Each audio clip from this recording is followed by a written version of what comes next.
What's going on YouTube? This is Andre ClassicCuts reporting live, and I'm coming at y'all with another video that's pretty much a continuation to the last video I just dropped. I already gave y'all pretty much all the steps of exactly how I fade without actually moving the lever in between, but just open it all the way up and closing it all the way back down. If you don't understand what I'm talking about, you probably need to go back and go watch the other video that I made before this one, because you're gonna be real confused. Alright, let's get into the video.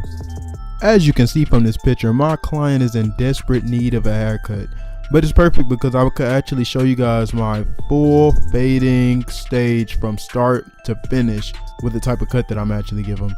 So I'm gonna start all the way at the bottom of his temple and work my way all the way up. I'm about to actually break down actual pictures of the steps on top of it, and this is pretty much the outcome.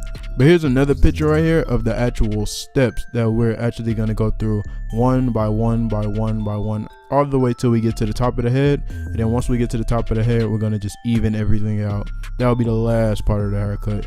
But let's get into each and every guide. Alright y'all, starting out. So first things first, y'all need to know that ATG, I just abbreviated that to let y'all know that that pretty much means against the grain. What against the grain really means is just cutting the hair against the direction that it actually grows. That's going to be extremely important because you're going to do that pretty much through this entire fading process, except on the top. All right, so starting at the bottom, you can see from the top of the ear all the way to the portion of the bottom of the ear where it's actually cut. What I did was I closed my fast feed, so I closed my guards all the way to the bottom, and I pretty much went up just to that area, not all the way up to the ear, but pretty much close to it, all the way to where your bar is actually shown.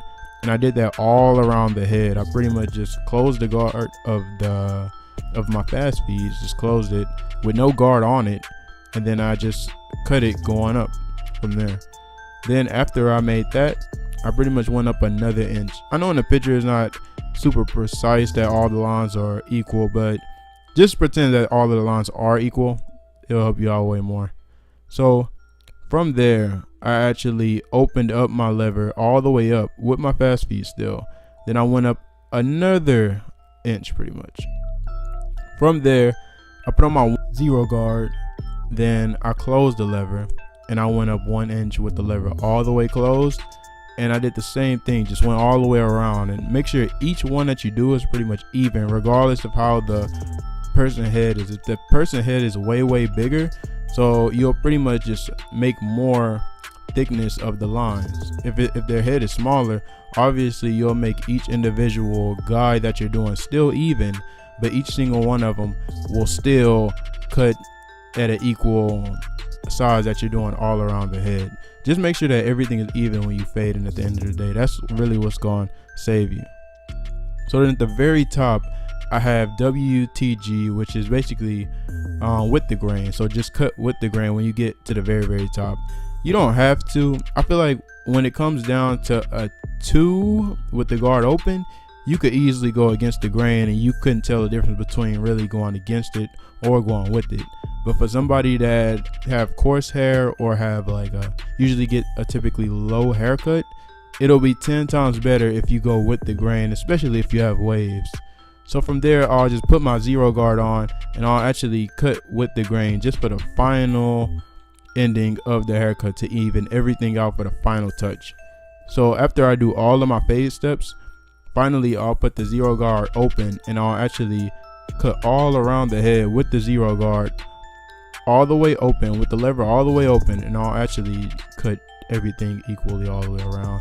And I'll really pay close attention to the line that I made with the guard that's 0 with the lever actually closed, and I'll really try to knock out that line because there's going to be a line there and you have to just keep going over it until eventually it disappears. It's going to disappear because the zero guard closed and the zero guard open, they're really similar to each other. The only there is no fade that you can look at and just say, okay, this is completely blurry, I can't tell what the fade is. When you get really close to somebody's head, the only way a fade looks really good is if you take a step back. if you get close to anybody haircut with an amazing fade, you can still pretty much see the lines. You can still see, okay, these hairs are a little bit shorter. Okay, these hairs are getting a little bit longer. These hairs are even getting a little bit longer. All right, I can see it, but from a distance, it just looks completely blurry. And that's what make people who can fade really, really good. They give you that amazing illusion that everything is just a perfect blend. So these steps are really gonna get you to that point too. Alright y'all, now that y'all got the concept of my actual fade steps, let me give y'all a real quick tip that's really, really, really important for this particular haircut or boosie fade or all of the above that involves like a fade towards the top of the edge up to the side of like the bar of the haircut or like the box area of the haircut. So you see how where I have the zero guard that with the lever actually closed, you see how it's not on the same level as the edge up? A lot of people, they'll end up doing that and it'll look like they have a bowl cut. So you should always leave a little bit of room to distinguish the actual lineup with the fade. You don't want to mix both of those together. So always bring like that zero guard with the lever closed a little bit down from the edge up. Sometimes it could just be probably like the size of your finger or just a few steps. It don't have to be a whole inch, but just give it space between the two, and also do it all around the head all the way to it comes back to the other side of the edge up, because you don't want a fade line to be lined up with your actual edge up, because what's going to end up happening is it's going to be faded, but then it's just going to look like you have more hair on the top of your head versus on the sides. It's not going to look like a smooth fade or a smooth blend. So always just give yourself a little bit of cushion. That's all it is. So lastly, what I ended up skipping over was the fact that, all right, before I did anything, what I did in the beginning was I actually took my trimmers, my same clippers that I actually line people up with. Before I did anything or did any type of fade, right where you see where I did my actual no guard lever closed, that first one, so everything below that towards the back of the head, I pretty much just balled it out. It was completely balded. That way I could have that smooth transaction from the back of the head, from the blend from start to finish. So I just left that out because it didn't really have much to do with the fade from the side where I was pretty much giving y'all. But just note that where you see no guard with the lever closed towards the back, everything from that area on down was completely balded out with a legit trimmer, to the point that you literally seen little to no hair.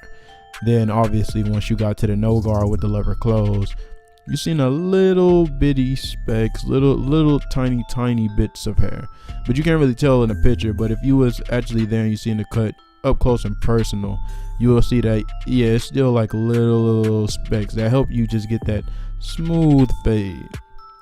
Fast beats in general, if you zero gap it or in general just close it all the way, you'll notice that it's still a little bit of hair that's always still there. It's not going to completely bald it like some Wall Heroes or GTX outliners or any type of Andes that actually bald out the hair.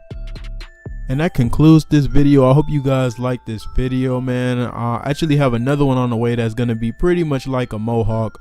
Always just remember, when you finally do the last fade, it should be the top of the head of whatever number you want to do at the top. That's pretty much how you gonna always end it. Well, catch y'all in my next video for part 3 coming soon. I'm working on it right now. Well, I'm out. Don't forget to comment, like, and subscribe to Andre Classic Cuts, my YouTube channel, of course. And don't forget to follow me on Twitter at ClassifyKeys. And definitely don't forget to follow me up on that gram, because I drop exclusive footage on the daily that I don't put on neither one of the other social medias. So definitely add me to all those.